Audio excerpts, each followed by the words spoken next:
good one coming from Team Nigeria. That's the Falconets under 20 team as they edge France in the World Cup taking place over there in Costa Rica. Congrats to the team for the fact that they started so well, and we hope they continue with that particular victory. Welcome you on the show, 360 Sport on Trust TV. I am Adeni Ajishafe.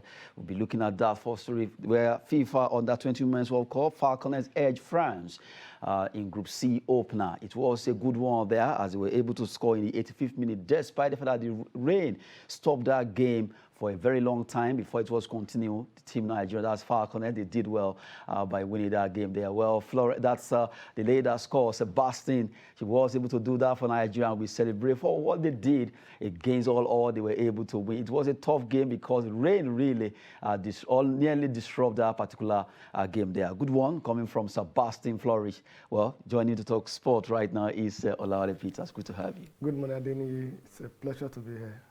I just saw the goals there scored by Sebastian. Well, I love the fact that despite the fact that the French team, we know how good they are, but the ladies came to the party. They were ready for them. They showed their class. It was a fantastic pass from Messi Doko to Sebastian, who scored that goal in the 85th minute for Nigeria.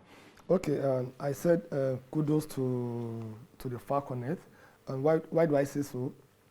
If you look at the condition in which they played the match, they have to suspend the game because of the heavy rainfall for about an hour before they'll come back again. And you know what? If you have played football before and you play under such condition, you are asked to leave the pitch and come back again, and you are still able to edge out on a good team like the French under 20. The same French under 20, they are the winner of under 19 UEFA champion competition. So it is the same team that they metamorphosed into the under 20. So that shows how good they are. However, I think it's not yet celebration for us. And they've done very well, but there are still some lapses that they need to work on. And our best performance in this competition has been the runners-up. And that we did on 2 occasions, 2010 and 2014. Against Germany. We lost to Germany. So I think we need to see how we're going to better our performance. They've done very well, but it shouldn't be celebration. This is just the first match.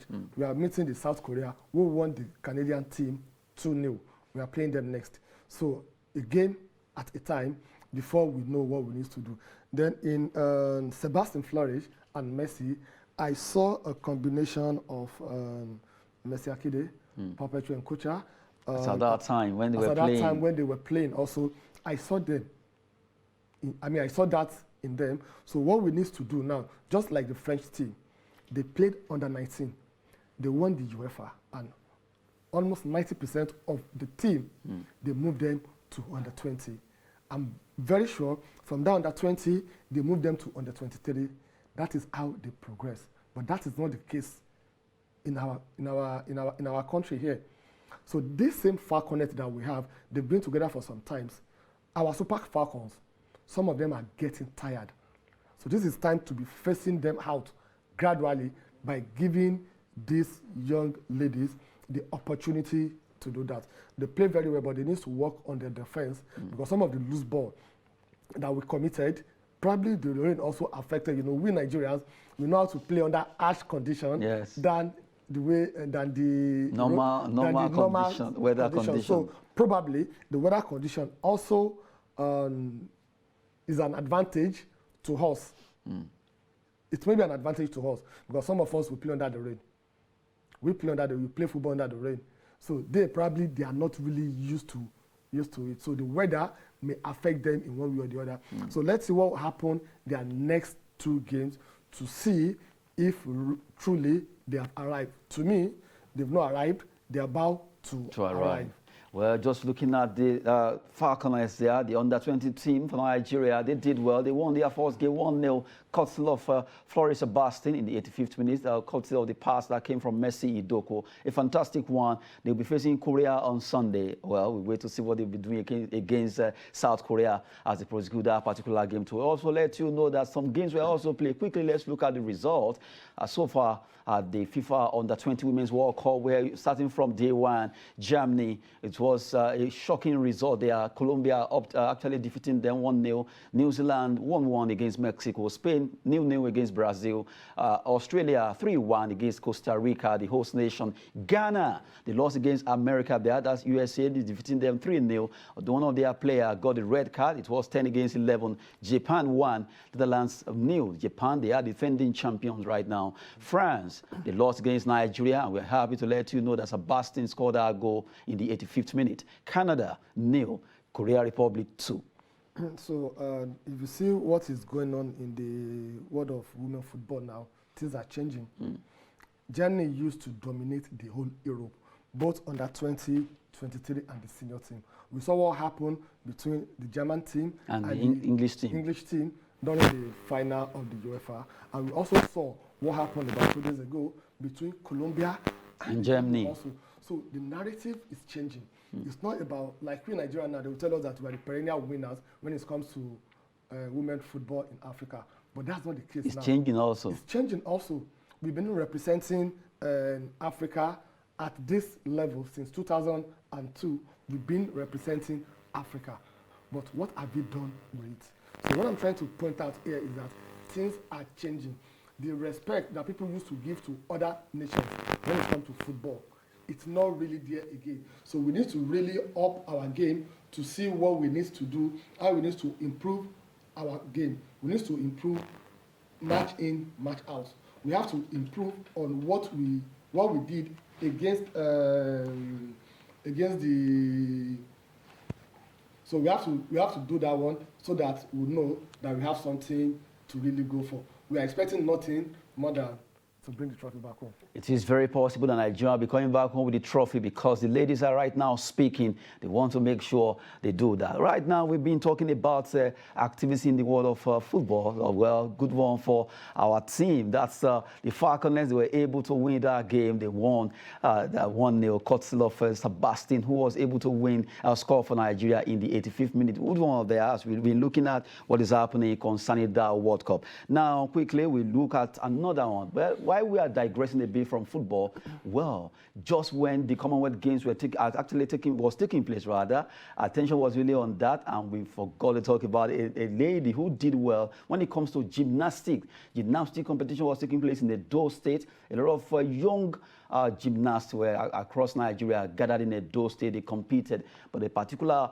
lady stood out. Her name is Avani Guel. Avani Guel won 5 gold medals in that competition. Attention has been on her now after that event that took place in Edo State at the National Club Association Super Championship, where Avani Guel was able to win 5 gold medals in different categories. Talk about vault, aerobics, and all. But right now, the major thing here is the fact that this lady has started shining since when she just turned 8. She started with the National Youth Games, it's a National Sports Festival. She went to South Africa representing Nigeria there. And the good thing is that we are happy to have her doing this wonderful thing in gymnastics at age 11 now. Sincerely, it's very commendable, and I'm sure it's because of the Commonwealth Games. Yes, attention. That attention was really there.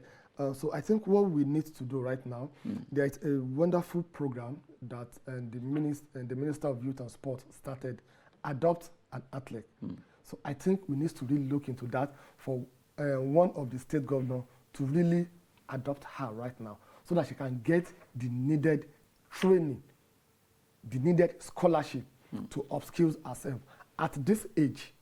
And if you look at her, the age is actually the real age, 11 years old. And this is something that she started 4-5 years ago. So nobody is even really looking at it. And she has a dream. Her dream is to go to the Olympics and win medal in gymnastics. And also be world champion. Be world champion, especially in the area of the vault and the aerobics, where she really specialized a lot in. I think it's a very good thing. This is high time that we need to do 2 things. We need to reduce the concentration that we have on football and look at other sports. Then number two, we need to give more attention to our women this time around. They just concluded Commonwealth Games that we won 12 medals for the first time in our history, our best performance. All the 12 gold medals were won by who? Women. By the women. So are they the only one that went for the competition? No, they are not the only one that went for the competition. So what we are trying to say this time around is there shouldn't be discrimination when it comes to attention, reward for all the sport athletes in the country. What we are doing for the Super Eagles, do it for the Super Falcons, the Super Falconets, do it for Toby Amuson, Ezebromen, do it whatever for sport you do. Whatever sport you do, let's try and encourage everybody. Let's have that openness and fairness so that people will know that, oh, if I do this, look at those people that won the gold medal for us. They paid them $5,000. Very good one. In fact, Sunday Dare again will give kudos to him for at least it was immediate. Not that until they get to Nigeria. In fact, their allowances were paid to them up front. The allowances were paid to them up front, but the medal reward were given to them immediately. So that means they are motivated even before the competition, during and after the competition. So I think we need to do that also to all other sports. Okay, with that, I think we'll go very far. I'm looking towards 2024 Olympics to see this lady representing Nigeria. Good one. Sincerely, it's a very good one. Good one. We have Vanny Guel. The lady has really done well for herself. Gymnastics, she's really dominating right now. She did well at the National Youth Games and also Sports Festival. And now she has done well again, winning 5 gold medals to top the champions there. Good one for Vanny Guel. Hopefully, she will be able to get to that level where she wants to win gold in Olympics and also becoming world champion in gymnastics. Now, let's go to football, where a lot of drama actually ensued when it comes to this year's ITO Cup, Federations Cup, where teams had to withdraw due to the fact that NFF submitted Kwara United's name on the list of teams that will be representing Nigeria at the CAF Confederations Cup, and that really spoiled a lot of unnecessary crisis. Well, from the way it is right now, well, Kogi United qualified for final, await winner of Tornadoes versus Atlan. A lot of drama here. Kogi United qualified for final. Wow. How did they qualify? They walk over Lobby Stars, 1. They also quarter-final and semi-final. Because Wiki Tories and Nasarawa United did not show up for their game, so two of them were actually out. Then Kano Pillars, you see Niger Tornadoes and Heartland also. The same thing, Heartland actually won their game via penalty 4-1 against Katsina. But for Heartland, it walked over Kano Pillars because they too did not show up. Then Kogi United also walk over Lobby United because they didn't show up. Why? They are all protesting the fact that, okay, why you knew all this while you are going to submit a list? Why do you allow us to play the ITO Cup? Okay, like I said on our show, I think on Tuesday when we had this conversation, and I blame both the club owners, the club, the NFF, everybody, sincerely, even they themselves. Why did they start the competition, knowing fully that by that time that they are starting, they have like a week or 2 weeks to submit the name of whoever is going to represent Nigeria for the CAF Confederation Cup? Because the fourth position, the second slot for the CAF Confederation has to come from the winner of the FA. You know that one, ab initio. You know that one from day one. That has been the practice. And you are starting the competition very late.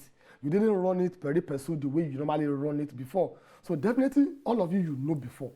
Sincerely, both the NFF, the club, all of them, they are at fault. That's number one. Then number two, will you blame them? You won't blame the clubs for not participating also. Sincerely, you won't blame them because what is motivating them to participate? Like Kano Pillars now.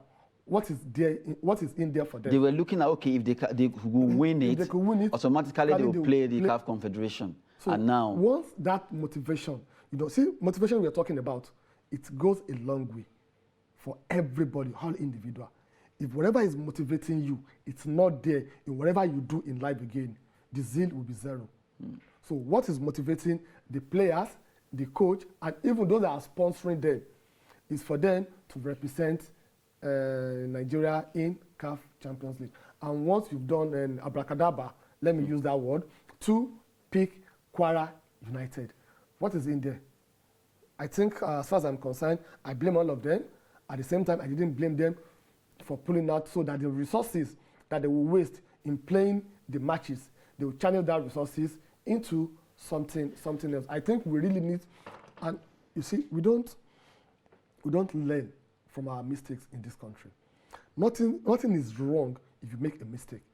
But did you learn from that your mistakes? By correcting it. By correcting it. So by now, I expected both the LMC, the NFF, for them to have a roundtable discussion on how to have our schedule for the coming season, so that both the FA and the MPFL will be going on hand in hand.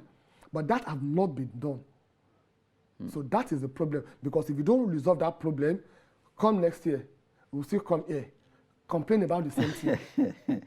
So it's high time we have to do the right thing. We have to do the right thing. Well, while we're talking about that, the women too also play their own, where Delta Queens defeat FC Robo of Lagos to set up Bayelsa Queens in that game. They actually played in the final. Well, Bayelsa Queens defeated Nasarawa Amazon 1-0, while Delta Queens defeated FC Robo by 2-0. Now, you look at this now, Delta face Bayelsa. Bayelsa Queens are defending champions. They are going for to see if they can defend it now against Delta Queens, a big match. It's going to be a derby. It's affair of the south. You know, so let's see who is going to take it. I'm sure the Bayelsa Queen, and they will look at, for them to have gone this far, so that shows that they can defend the title that they won last year. And doing that also, they have something to show for it. Then the Delta Queens also will say, oh, we have to stop the Bayelsa Queen. They can't be the one dominating now. You won it last time. Go also, and for Delta Queen to have defeated FC Robo. We know how good they are. For them to have done that, I hope they did not waste all their energy in winning that match, so that fatigue will not set in when they are playing the Bayelsa Queen. So it's going to be an interesting match. It's 50-50. Tactics will win the match. Okay, good one there. Now to let you know that the finals will be coming up by 17th of August over there at the Samson Siasia Stadium in Yenagua, Bayelsa State. That's where the finals of this year's Federation's Cup has been slated. And let's see who will be facing Kogi United. Right now, they've qualified via walkover over Lobby. Well, Katsina, Niger Tornadoes versus Heartland will be fighting for the second slot, who will be facing Kogi United. Delta Queens versus Bayelsa Queens will be fighting in the women category. That's the ITO Cup. A lot of drama that ensued in that. And now we look at this particular big story that has to do with resolve ITO Cup and domestic league crisis. Federal government to Nigerian Football Federation coming through the Federal Ministry of Youth and Sport Development. From the way it is, news came out yesterday that they just have to do the, because if you look at the aside the Federation's Cup, a lot of issues here and there that actually encapsulate our league, the MPFL, the NNL, everywhere. Last time, NNL had to go on break. They have to suspend it before they start resuming again. Now, issues of insecurity, issues of a lot of issues that you cannot even mention some. Now, the federal government said, okay, resolve all this, because it was a big disgrace to Nigeria. When you look at all the teams pulling out, the MPFL teams pulling out that they are not going to play the ITO Cup. Why? For the fact that NFL did not deem it fit to carry them along by putting this particular, and that puts Nigeria in so much more. You look at other countries submitting leagues. Look at our football, the recent CAF Super League. They only pick one team from Nigeria. And if you check the 24 teams, Morocco, Algeria, Tunisia, Egypt, 3 teams per those countries. You have one from Nigeria, one from Angola. They are even dragging with Nigeria right now. Then you have 3 from South Africa, 3 teams also for South African League. I'm not saying maybe our league is up to their standard for the way they run. It's far, far better than our own, but we can do better by correcting all these wrongs. How can we do better? When we have the likes of Amadou Pinnick as the NFF chairman. This one. No, let's be sincere here. How can we do better? Let's even take it to the richest club in Africa. First to 10, we have 7 clubs from North Africa. We have 3 from South Africa. So when you look at that alone, it shows that they have this money available to provide the infrastructure, the training for themselves. That's the truth. See, the federal government directing them to resolve the issue. The directive of the federal government that they should review the Congress list that will vote during the NFF election, has that not been adhered to? It has not been adhered to. So why will federal government continue to direct? What federal government needs to do, it's very simple. They should withdraw their financial support from the NFF. If I cannot advise you, then you shouldn't come to me to collect my money. Go and do it on your own. If you can run it, if you can run it, go and run it. Fine. If we do not privatize football in this country, sincerely, okay, now the richest club in South Africa, that's Mamelodi Sundowns, is owned by who? The current CAF president. It's owned by the current CAF president, Patrice Motsepe. Patrice Motsepe. He owns the club. So what stopped our ex-star, Nigerian football ex-star, the likes of Kanowanko, instead of spending their money in Bet King, left, right, and center, what stopped them from buying clubs in this country? Maybe they are afraid of losing. They are not afraid because the process that will make them to do that, it is not available. It's not in place. So that is the reason why we continue to complain about this issue that we are having here. Sincerely, Amadou Pinnick has spent 8 years, the longest serving NFF president in the history of this country, with nothing to show for it than his pocket and his personal ambition. That is the truth. We spoke about the Commonwealth Games, the athletics, what all of them have been doing. They have been doing exceptional. The only problem we are having is the football. Domestic league, there is problem. International, there is problem. So then what are they really doing? So the issue of directing them to resolve the crisis, there's only one way they can resolve the crisis, to make sure that Amadou Pinnick and his entire team do not come back in September. And this particular publication came out that he was in Kenya while he was talking about influential Nigerians, calling for him to come and run again. Although it's not against him running, but I think it's high time that he just, I wish he can just, okay, what's the problem? Let me just solve all this problem arising. This ITO Cup crisis, the Federation's Cup crisis alone is enough to even cause a lot of issues where clubs have to pull out. They refuse to play those games. And that's why we're having a lot of walkovers. And then you look at the MPFL.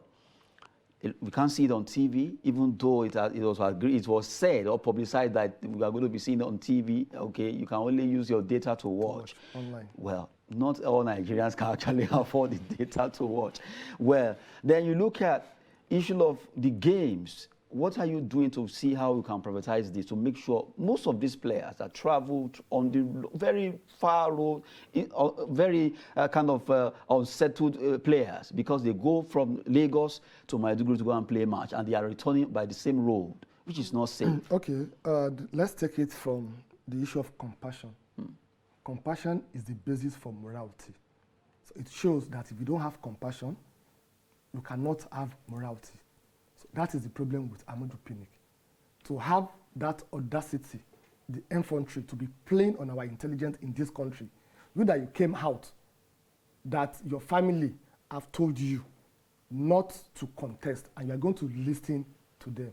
Now you are seeing well-meaning Nigerians. We want to see the list of those well-meaning Nigerians. We want him to tell us, those people, that they don't want the good for the football administration in this country, that I want him to still continue. How can you ask someone that has been failing to continue to repeat the same class? No, there's no need. You should not play the politics of some people that they try to inculcate third-term agenda into the Nigerian constitution, and it failed. Nigeria rejected that, and this one also, morally, he has the right. I mean, sorry, constitutionally, yes. Legally, he has the right, but morally, if he has any moral left in him, he should not even come out that he wants to contest. He has served for 2 terms, 8 good years, the longest serving, with nothing to count for achievement. I think it should even the Congress that will be meeting, I think, on the 16th or 17th of this month to have their AGM, we are looking up to them. I just hope it will actually hold. We are looking, sorry? I hope it will hold. Well, let's see what will happen between now and then. I hope some people will not sponsor some people to go to the court and that's tell why them not to. So let's wait and see what will happen by then, because it is very embarrassing what is going on now. Because we normally say something, and that is what the European clubs are doing. Do you know the amount of money the La Liga is generating to the Spanish government? The Premier League generating to the British government. The same thing with Serie A. How many Nigeria have you seen wearing 3SC, Canopilas, local team, local club, Chelsea, the way we patronize Chelsea, Arsenal, Man U, Liverpool? Imagine if we privatize our own in this country. We have an industry in this country that is producing those T-shirts. We provide employment for people. We have people buying it. We provide employment for people. So that is what we are not really looking at. This goes beyond doing recreation and doing having flat stomach or getting. No, it's all about business. It's all about helping the economy. But we are not really doing that. Sincerely, this NFF chairman. I stumbled on a particular press release that says that they have actually invited some of these clubs to Abuja today for them to have a meeting concerning the ITO Cup. But I'm like, okay, the final is 17. You have the deed has been done. I don't know the meeting, what the meeting will be all about. Is it to sanction the teams, the clubs that refuse to play, or is it a way to just say, okay, sorry about what happened, let's settle it? Because I actually expected that to have happened like 4 or 5 days ago when that issue came up, that Kwara United name has been submitted. Now, today is Friday. Even if they hold the meeting, it has been done, no problem. We have finalists already. We are just waiting for Niger Tornadoes to play against Heartland. So that meeting, I just hope it's not about sanction against the team that did not play. Just to find a way of blaming these clubs. If they sanction them, I think it is high time. I've said it before, that it is high time for both the players union, that's the association, the Nigerian Referee Association, the club owners. Let everybody down tools. Let Amadou Pinnick and Co be running the affairs. Let's see what they want to do. Let the Super Eagles, let the Flying Eagles, Falcons, all of them down tools. Because if you don't do that, they'll continue to. This is all about impunity. This is what they're supposed to do first.